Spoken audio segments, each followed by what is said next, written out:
fan, and it is super awesome. Our adventure begins with a bog standard, obsolete big box store PC. We wanted something from Acer, of course, since keeping old electronics out of the landfill was a huge motivation for them to sponsor this video, and we settled on the Aspire TC780. It's in that weird anti-Goldilocks zone. It's too new to be retro and too old to be current, and most businesses would basically just pay a recycler to haul these things away by the pallet full, which is good, because it means they go for cheap. We paid $150 Canadian, or about 110 US, and that included a keyboard and mouse, which weren't amazing, but let's say we could flip them for 10 bucks, giving us a total of $100 US for our tower. Internally, I don't know, it's probably, seen better days.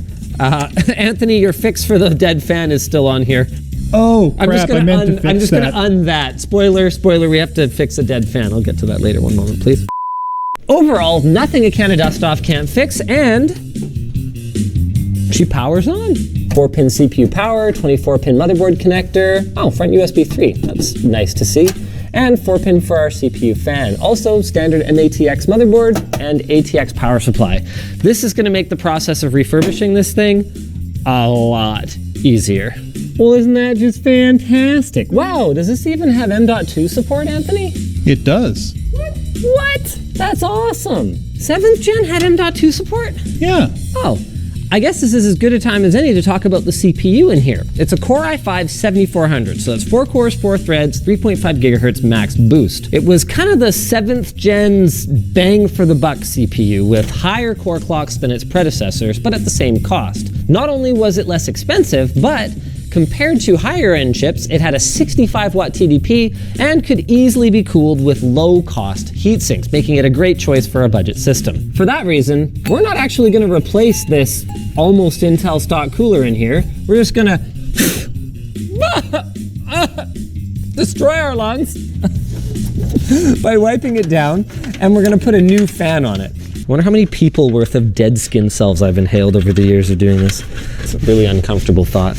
What's not uncomfortable is that 400 class Core i5s have long been considered excellent value for gaming, with the more recent 12400 and 13400 being solid contenders for entry and mid-range gamers. For us though, there is absolutely no need whatsoever to change anything in here. We're just gonna get some zip ties, put this just random fan we found. It happens to be a Noctua, but yours doesn't have to be. Put this random fan in here, and we should be off to the races. Look at this, I found an 80mm fan kicking around, and I don't even need to zip tie it anymore.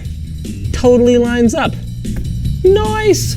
Now we just plug this into the CPU fan header, and no need to change anything here. In time, you might find that multiplayer games are going to demand more cores, but it's certainly enough for a responsive desktop experience today, and could even be upcycled later into a home server. Solid investment. Moving on, our current RAM configuration is a little suspect. We've got a 4 gig stick and an 8 gig stick for a total of 12 gigs, which is a lot of RAM, but not ideal because we're not getting dual channel, and the speeds of these sticks are mismatched at 2133 and 2400 megatransfers per second. Unfortunately, the BIOS of this machine does not support XMP or setting the RAM speeds manually, so it will simply match the speed of the slowest stick to ensure compatibility. Our best course of action then is to pull out our 4 gig stick here, see you later, and replace it with another 8 gig similar speed DIMM. Timetech. These can be found online for about 20 bucks, since their slower speed makes them not super desirable. Now, you could potentially flip that 4 gig stick to recoup a little bit of your cost, but I think it's probably worth more as a spare for troubleshooting, so I would probably just hold on to it. Now let's power this up, and for a total of 30 bucks for a stick of RAM and a generic 80mm fan, we should have 16 gigs, 4 cores, and a working cooler. There are still some things we need to do. Yes, we're gonna do hard drives, but first, we're gonna do power supply. Now, the power supply that's in here is an FSP unit, good brand, rated for 300 watts continuous, which is probably fine too. Like, this is a perfect fit for the original hardware and probably perfectly reliable. With the CPU's 65 watt TDP and no GPU, it probably never ran at more than 50% of its capacity. But The lack of PCIe power and the possibility that it's deteriorated over time to become less efficient means we should probably replace it proactively if we have space in our budget. With that said, don't throw it out. You can still totally use this thing as a hobbyist benchtop power supply if you're so inclined. And personally, I use what I call doorstop power supplies for all kinds of things, like just running fans, for example, to cool something outside of a computer. Like, they're just very, very useful. One nice thing about the old school ketchup and mustard style cables is that they're color coded for voltage. Red is 5 volt, yellow is 12 volt, and black is ground. So you can put whatever connectors you want on these things as long as you don't overload the rails, which are conveniently labeled on the side, and power whatever you want. For our replacement, we don't need something super powerful. We just want to make sure that we do our homework and get something decent. So we settled on this EVGA 400 watt unit that is a power supply.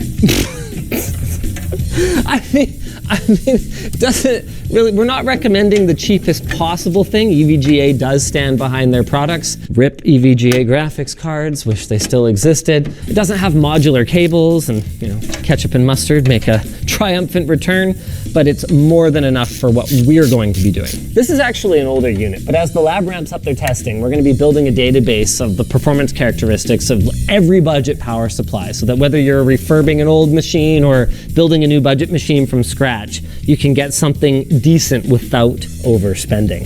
Oh, on that subject, our water bottles on lttstore.com are all the same price regardless of capacity. You can get any size you want without overspending. Now, while I pointed out earlier that our board supports M.2 drives, we don't necessarily need the fastest drive. You can get an inexpensive 500 gig SSD for about $40 on sale, or even a 1 terabyte for around $60. SSDs have gotten shockingly inexpensive lately. For us, we're going with an old WD Blue 250 gig, and the main reason is that you can pick these up for even cheaper on Craigslist or Facebook Marketplace. Thankfully, Acer included mounts for 2.5-inch drives. Are they toolless?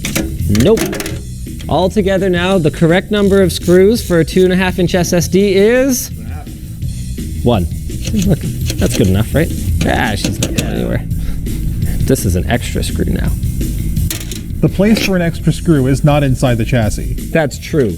That's true. That's bad, what I showed you just now. In fact, I'm going to punish myself by making myself put in another drive for the SSD.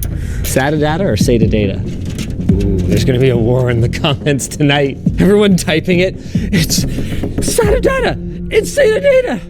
I can't tell which one. It's a little late in the day.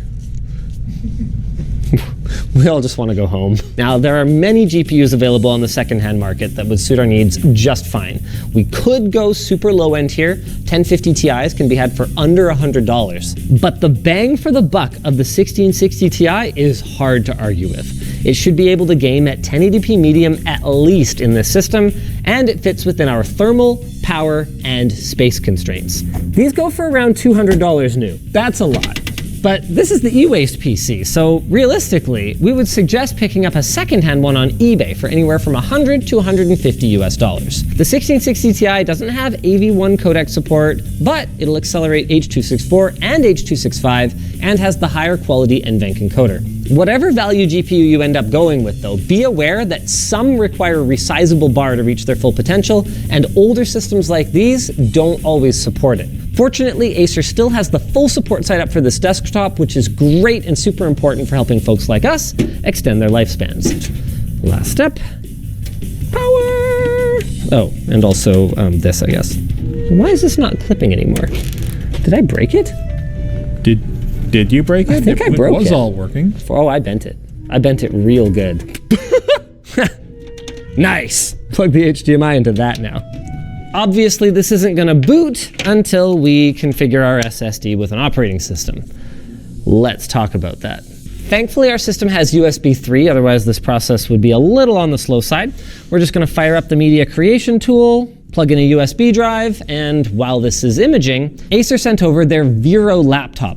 Full disclosure, I have a stake in Framework, a competitor, but Acer has clearly been making great strides of their own when it comes to sustainable computers, starting with an easy-to-open chassis and non-soldered components. This is what they're calling a green PC, and it's part of their Eartheon initiative. It's Acer's mission platform for a greener future. And it's literally green, which is because this is super cool. You can actually see the flecks of post-consumer plastics just kind of mashed together in order to make this chassis. I actually kind of like it. Eartheon encompasses everything from product design and packaging all the way through to production, logistics, and recycling. This particular one is powered by Intel's 13th gen Core processors and is Intel Evo verified. There's enough horsepower on tap to handle most tasks while maximizing battery life, meaning you need to charge less often, which prolongs battery health. When you do need to charge, its fast charge capability means you can add 4 hours of endurance with just 30 minutes on the wall. And their ultimate goal is to bring in their business partners and use their shared technology to change the world for the greener. You can join the movement by advocating for sustainability wherever you can, or simply by living a greener life. We're doing our part today by pulling potential e-waste from the landfill. But if you're not up for all this work, choosing to support initiatives like Eartheon and machines like the Vero can help. Of course, you still want to see what this old thing can do though, right? And you're saying the trackpad is made of ocean plastic? Yeah, it's made from ocean-bound plastic. The entire chassis is 30% post-consumer recycled materials. So that is super cool. Yeah. You might be wondering why not 100% post-consumer materials. We've actually been learning a lot about this for our acoustic panel project. You just can't because of the unpredictable way that it'll shrink after molding. But 30%, pretty darn good. Especially post-consumer, because I think we were able to get as high as like 45%, but that was just reground new plastic. That wasn't post-consumer. Well, you want to know what's even better? Yeah. The keycaps are 50%. Shut up. They don't even look or feel like bad. Yeah, even the keycaps, 50% PCR. I don't know how they managed that. Yeah, that's super cool. Here, while this is doing its thing, I'm just going to open it because it looks like it's that easy, right? It's all Phillips screws. See, the thing is, I don't care if my investment wins or if everyone else just does better. I just want more stuff like this.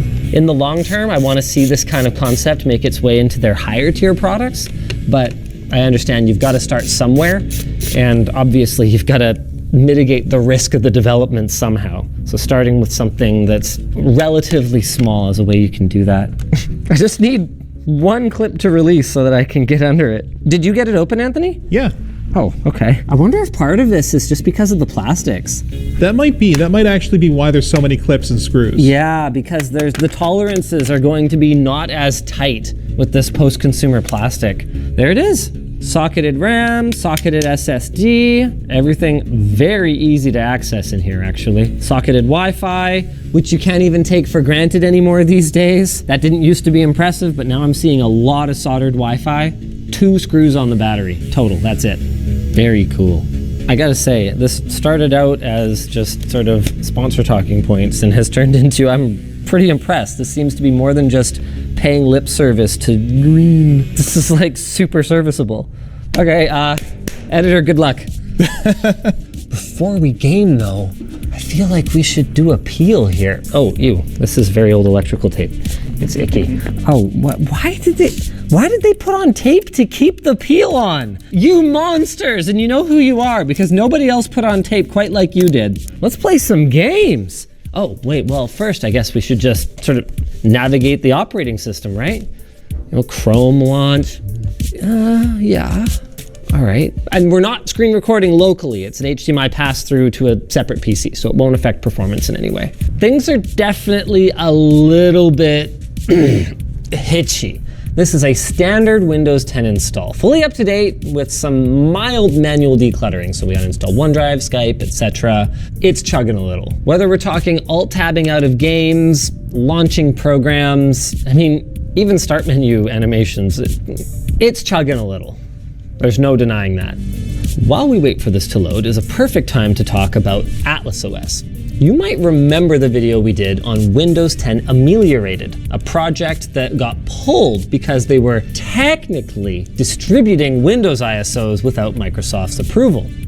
Well, Atlas OS used to do the same thing, but thanks to the efforts of Ameliorated dev Actrons, is now using a new framework called AME Wizard that lets it do all of the ripping and tearing out of excess bloat post-install, meaning that they can do what they used to do, but they no longer need to distribute pre-modded ISOs, so the whole thing is fully above board. We've actually got an early access version of it here, and by the time this video goes live, you should be able to download it for yourself. It'll work not only on older hardware, but also on modern hardware, which is super cool. Okay, we're gonna try our little Halo game, then we're gonna fire things up with Atlas OS. Whoop, double kill, let's go! Okay, well, there's no denying it. It's a gaming machine for gamers. No, my kill! My kill, get out of here! Who does that? Who does that to a teammate? All right, rage quit. Let's fire up Atlas OS. We did some movie magic. Anthony's the one who set up Atlas OS ahead of time. I haven't touched it yet. I am super stoked. Check this out, the e-waste PC, love it. All right, Google Chrome. Interesting. Why don't you take a look at the process list? Is that it? Whoa.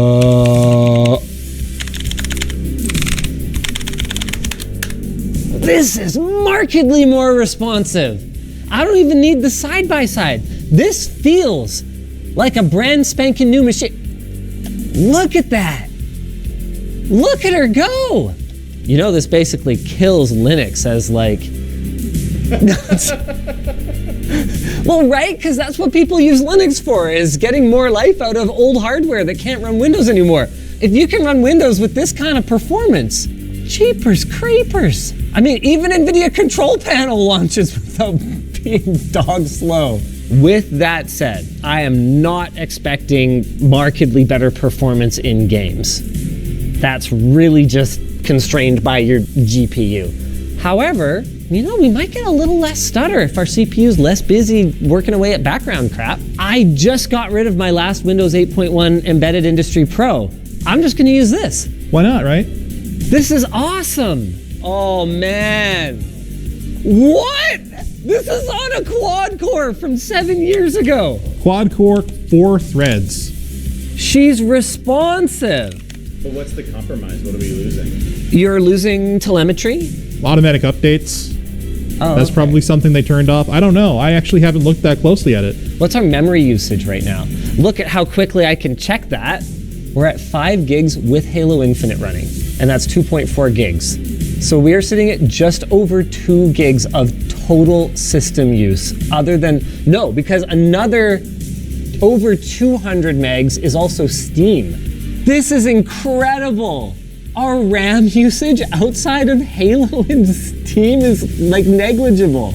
I know this is a lot of hoops to jump through to extend old hardware shelf life, and you can obviously only go so far before you are adding to the e-waste problem, just like buying more stuff to be greener. That's why it's important to think carefully about the computers you buy. A machine with enough power to handle what you need today and a bit of room to grow into tomorrow, always a good bet. And recycled material construction and packaging are huge bonuses if you want to be environmentally conscious.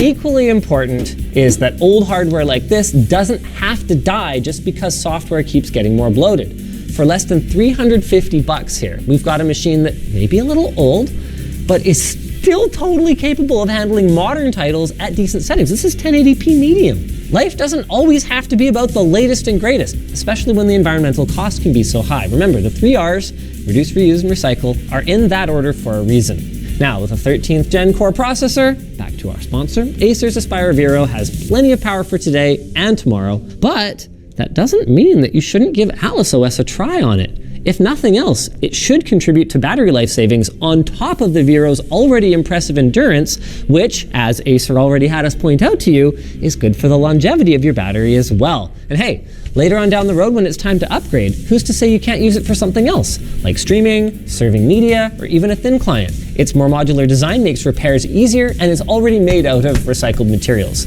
They've taken care of the reduce and recycle, so it's on you to reuse. And we're gonna have this linked down below. Now it's time to play some more Halo Infinite here. Ooh, it's capture the flag. Well, thanks for watching, guys. If you like this video, hit like and subscribe. Maybe go check out the video on reusing your old computer as a server. Ooh, that's a good one. A really good video. I really liked it. I hosted it, but it Not wasn't- biased at all, right? Not biased at all. I didn't write the video. It was somebody else who wrote it. These user reviews. And guys, I know 3 stars doesn't necessarily mean something is garbage. I mean, we could have found a 1-star motherboard if we looked hard enough, but we felt that it was best to limit our search to products that had more than just a handful of reviews. And besides, while 3 stars is average, would you eat at a 3-star restaurant on Google Maps? One where half of the customers say that the food is delicious and the other half say it's defective? Multiple people mentioned that the diagnostic LEDs don't work on this board, which could be an issue if we're going to push our 2-star Mushkin-enhanced Redline memory to the limit. Yep, this right here is 64 whole gigs of the worst-rated DDR5 RAM we could find. Jealous? Well, you probably shouldn't be. See, it's rated for 6,400 megatransfers per second, but based on the reviews, it seems very unlikely that we're going to be seeing those speeds. Which was a little surprising for me. I mean, Mushkin's a real brand, and at $205, it's not even cheap. So with so many other options at the same price, why would Grover choose these ones? Oh, speaking of price, how much was the motherboard? $180. $180. I mean, that seems like a... God, motherboards have gotten expensive. This is a B650 board. Yep, that's not even a top tier one. Well, at least our storage was cheap. That's right, folks. Just $40 for the SATA ADATA Premier SP580 with a huge 120 billion bytes of storage, which is, what, enough for Windows and 1 game? Let's see what the people have to say about this one. Dead, defective. Oh, here's a 5-star review. Wait, blue screens? But he's not sure it's because of the SSD? That is a super weird thing to mention in a 5-star review for a product. And things aren't looking much better for SSD number 2. We bought another junk SSD? I mean, at least the Team Group GX2 has the potential to be more useful thanks to its 2 terabyte capacity. But again, that's only if it stays functional. You know what's hard to screw up these days, though? A case. But you know who managed it? B-Gears. The B-Vigor managed to get only 2.9 stars. The question for me is, why? There's a lot to like here. Tempered glass you side fooled panel. my trap. This came untaped at the bottom. And so when you picked it up, it just fell out. It was shrink wrapped. And then they thought that was a good idea, I guess. What, they never taped the box? No, and so twice people picked it up and it just flew out the bottom. Oh, so the tempered glass side panel could be a bug, not a feature if you're gonna drop it on the floor. Increased airflow. Also, the photos make this case look like